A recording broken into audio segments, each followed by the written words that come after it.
అందరికీ నమస్కారం. ఇవాళ మనతో ప్రముఖ ఆధ్యాత్మికవేత్త జ్యోతిష్య వాస్తు పండితులు బ్రహ్మశ్రీ ఉమామహేశ్వర సిద్ధాంతి గారు మనతో ఉన్నారు. ఆగస్టు నెలలో ధనుసు రాశి వారికి ఎలాంటి ఫలితాలు ఉండబోతాయో వారి మాటలోనే విందాం. గురుగారు నమస్కారం. ఆయుష్మాన్ భవ. గురుగారు, ఆగస్టు నెలలో ధనుసు రాశి వారికి ఎలాంటి ఫలితాలు ఉండబోతున్నాయి? ఈ క్రోధినామ సంవత్సరంలోని ధనుసు రాశి వారి యొక్క ఫలితముల్ని మనం ఆస్వాదిద్దాం. ఆగస్టు 2వ తారీఖు నుంచి మనం తీసుకుందాం. ఆరుద్ర నక్షత్రంతో స్టార్ట్ అయింది. ఆరుద్ర నక్షత్రానికి అధిపతి ఎవరు? రాహు అధిపతి. ఆరుద్ర నక్షత్రం 2వ తారీఖు నాడు ఉంది. అలాగే హర్షణ యోగం. చాలా బాగా చెప్పవయ్యా, నువ్వు చెప్పింది చాలా బాగుంది సుమా అబ్బాయి, ఇంకేముంది, నువ్వు అన్నీ నిజాలే చెప్తావు అని అంటారు. మోకం మీద పక్కకెళ్ళి పెచ్చనా కొడుకు ఏం చెప్పాడు, సరిగ్గా చెప్పలేదు అని చేత్కరించుకుంటారు. అటువంటి ఫలితాలు ఎందువల్ల ఇటువంటి ఫలితములు వస్తున్నది? వృషభ రాశి యందు గురునితో కలిపి కుజుడు ఉన్నాడు. పాదదృష్టితోటి ధనుసు రాశిని చూస్తున్నాడు. ధనుసు రాశిలో ఏ గ్రహం ఉంది? ఏ గ్రహము లేదు. ధనుసు రాశి మీద దృష్టి కుజునిది ఉంది. కుజ దృష్టి ఉందంటే ధరణీ గర్భుడు కుజుడు, ధరణీపుత్రుడు కాబట్టి ధనాన్ని సమకూర్ప చేసి ఇల్లునో స్థలాన్నో కొనిపించాలి అంటారు. ఇక్కడ అది కాదు. ఇక్కడ ఉన్న ధనానికి నష్టం వచ్చే పరిస్థితి కలుగుతుంది ఇక్కడ ఈ యొక్క శ్రావణ మాసంలో. ఈ శ్రావణ మాస విధానములో ఇక చంద్ర దృష్టి కూడా ఉంది.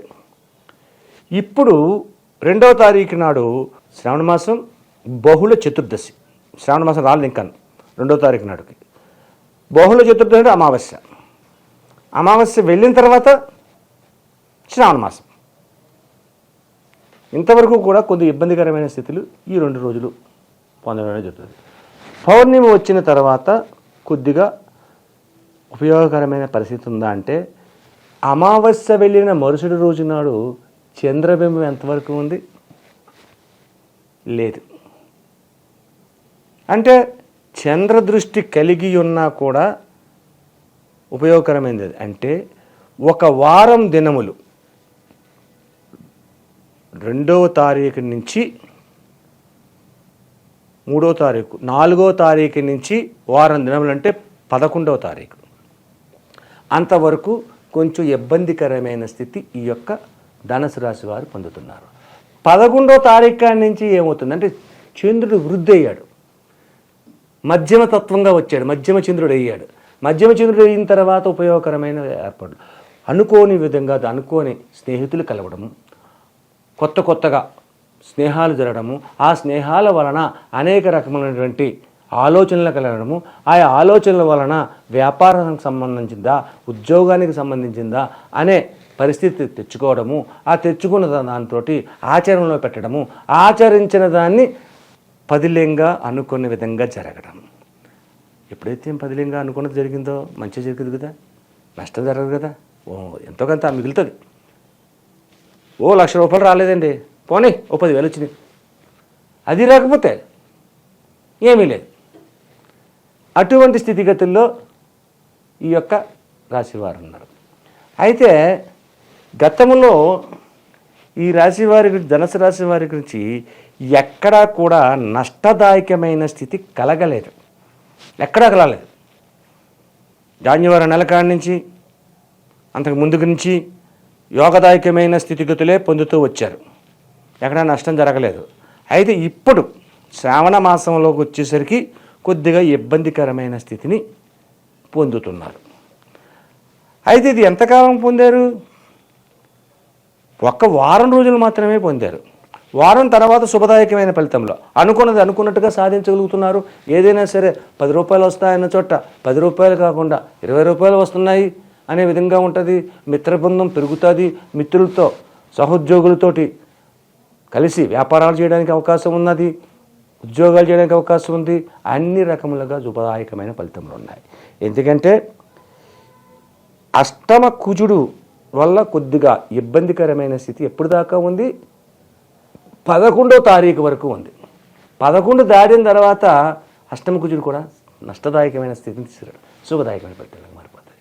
కాబట్టి ఏ పని చేసినా లాభం కలుగుతూ ఉంటుంది. అనుకున్న సమయానికి చేయగలుగుతారు. ఎప్పుడైతే మనము తలచిన సమయాన్ని ఆచరించిన సమయాన్ని సమకూలంగా చేయగలుగుతామో విజయవంతమైన విధానంగా ఆ జీవితం సాగుతుంది. ఇది అక్షర సత్యం.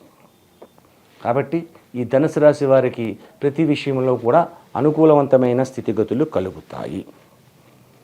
అలాగే చంద్రుని దృష్టి, కుజుని దృష్టి మాత్రమే గురు స్థానమైన ధనుసు రాశి మీద ఉంది.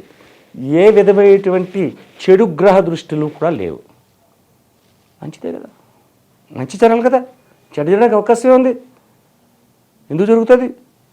కానీ ముఖ్యముగా ఈ ధనుస్సు రాశి వారు గుర్తుపెట్టుకోవాల్సిన ఒక విషయం ఉంది, చాలా ఇంపార్టెంట్ విషయం ఇది. ఏదంటే రేపు 2వ తారీఖు నుంచి 11వ తారీఖు వరకు కూడా వాహనములు యందు కానీ లేక ప్రయాణ సాధనములు ఏదైతే ఉంటాయి, కార్లు ఉంటాయి, రైళ్ళు ఉంటాయి,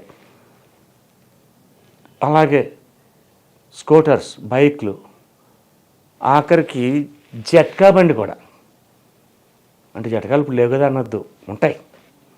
అందువల్ల కూడా వీళ్ళకి ప్రమాదం పొంచి ఉంది.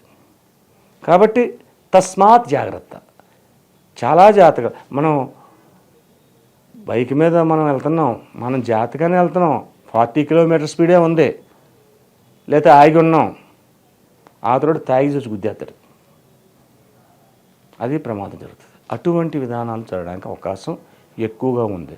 ఈ యొక్క వాహన ప్రమాదములు జరగకుండా ఉండాలి అంటే ఏం చేయాలి? అది త్వరగా మన రెమెడీలో చెప్పుకుందాం. అయితే వాహన ప్రమాదాలు అంటే జరగకుండా ఉండాలంటే జరగడం ఆపేస్తుందని కాదు, ఆగదు. మనం రెమెడీ చేసుకున్నందువల్ల ఇలా తగలవలసిన దెబ్బ ఇలా తగులుతుంది, ప్రమాదం జరుగుతుంది. అంటే ఉద్రతో పోయి ప్రశాంతమైన అలవాటు వస్తుంది. అది కూడా రాకుండా అంటే ఏం చేయాలి? చిన్నగా తగలాలనుకుంటే ఏం చేయాలో తర్వాత చెప్పుకుందాం. ఇక ఈ యొక్క ధనుసు రాశిలో ఉన్న ఉద్యోగ రంగం గురించి నేను చెప్తున్నాను. ఉద్యోగ రంగంలో ఉన్న వారికి ఆగస్టు నెలలోని ప్రమోషన్స్ రావడము, మంచి అధికారులతోటి మన్ననలను పొందడము, రాజయోగ్యత పొందడము అనేది సాగుతూ ఉంటుంది. అలాగే విద్యార్థులకు కూడా ఉన్నతమైన స్థానాన్ని చేరుకోవడము, అత్యధికమైన శుభదాయకమైన ఫలితములను చవి చూడడం అనేది జరుగుతూ ఉంటాయి. భార్యాభర్తల మధ్యన కలహములు కలతలు లేకుండా అన్యోన్యకరమైన జీవితాన్ని పొందడం అనేది ఈ యొక్క ధనుసు రాశి వారికి కలుగుతూ ఉంది. అన్నింటా శుభదాయకమైన ఫలితములు ధనుసు రాశి వారు పొందుతున్నారు. కానీ మొదటి 11 రోజుల వరకు కూడా కొన్ని ఇబ్బందికరమైన స్థితిగతులు పొందడం అనేది వస్తుంది. కాబట్టి పొందకుండా ఉండడానికి మనం తగు జాగ్రత్తలు తీసుకోవాలి. ఇది మీనరాశి వారి యొక్క జాతక ఫలితం. ఆగస్టు నెలలో ధనుసు రాశి వారు ఎటువంటి పరిహారాలు చేసుకుంటే వీళ్ళకి శుభ ఫలితాలు ఉంటాయి అంటారు? చాలా చక్కని ప్రశ్న వేశావు. అంటే ఈ యొక్క రాశి వారికి వాహన ప్రమాదములు ఉన్నది అని చెప్పాను. 11వ తారీఖు వరకు, 1వ తారీఖుని చూసుకోండి, 2వ తారీఖు ఎందుకు, 2వ తారీఖు నుంచి నేను చెప్పడం 1వ తారీఖు నుంచి చూసుకుందాం, ఓ రోజు ముందే. 11వ తారీఖు నుంచి అన్నది 12వ తారీఖు దాకా చూసుకోండి. అటు ముందు ఒక రోజు, వెనకాల ఒక రోజు పెంచుకుందాం. ఈ యొక్క వాహన ప్రమాదాలు సంప్రాప్తం అవ్వకుండా తప్పించుకోవాలంటే ఏం చెయ్యాలి? ఒక గుమ్మడికాయ కొనండి, బూడిద గుమ్మడికాయ అంటారు. దానికి మధ్యలో ఒక చిన్న నాటు పెట్టండి. ఒక శుక్రవారం నాడు పెద్దలు ఎవరైతే ఉన్నారో ఆ పెద్దల్ని గుమ్మానికి అవతల వైపు నిలబెట్టమనండి. గుమ్మానికి అవతల వైపు నిలబడండి. ఉండి ఈ గుమ్మడికాయని దిష్టి తీయమనండి. సాయం సంధ్యా సమయంలో చీకటి పడిన తర్వాత ఆ యొక్క దిష్టి తీసిన తర్వాత హారతికల పూర్వం ఆరకుండానే బయటికి తీసుకెళ్ళి 4 రోడ్ల జంక్షన్లో బద్దలయ్యేలాగా బద్దలగొట్టమనండి. అదొకటి చెయ్యండి ముఖ్యంగా. ఆ తర్వాత చేయవలసింది కనకదుర్గాదేవి ఆలయంలో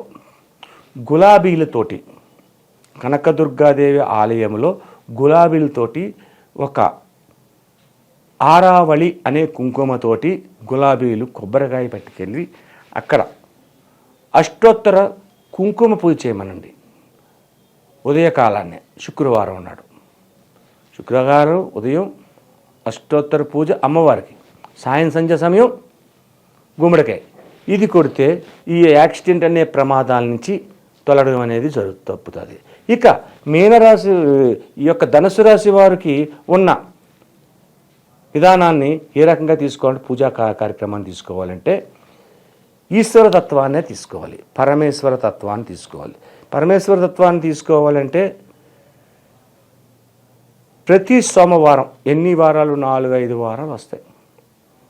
ఆ 4-5 వారాలు ఈశ్వరుడికి అభిషేకాన్ని నిర్వర్తించండి.